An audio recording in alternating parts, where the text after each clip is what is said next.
I'm just wondering if you see an application of the, sort of peer pressure, social contagion notion to gun control laws. Uh, if you just see any possibility there. Well, we've seen enormous movement at the state level. There's been legislation enacted, and we've seen that in the climate domain too.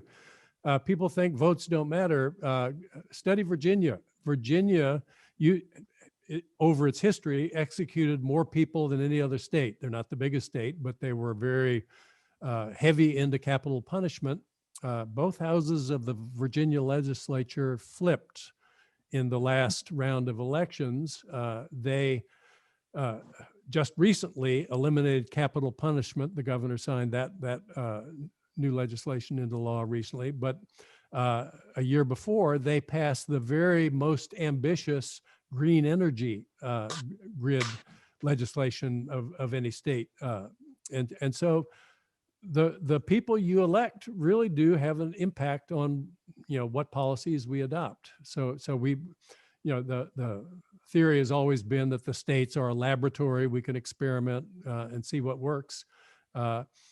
Sometimes that's the best way to proceed. Other times we have a very keen interest in having uniform requirements all across the country. And I think in the voting rights case, that latter is true, and in the tax realm too. We overestimate, though, the extent to which people flee.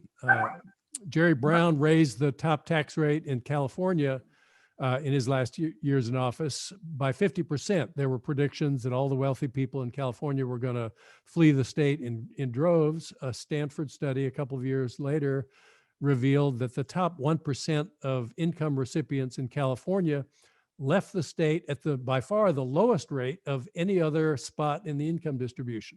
People have lives, they're successful, they're taxed at the same rate as their peers, they're getting better public services as a result of that. The idea that people are going to run away when you put government on a sound footing and resume investment just misses the point that there's this huge conflict between what individuals do and what we all do.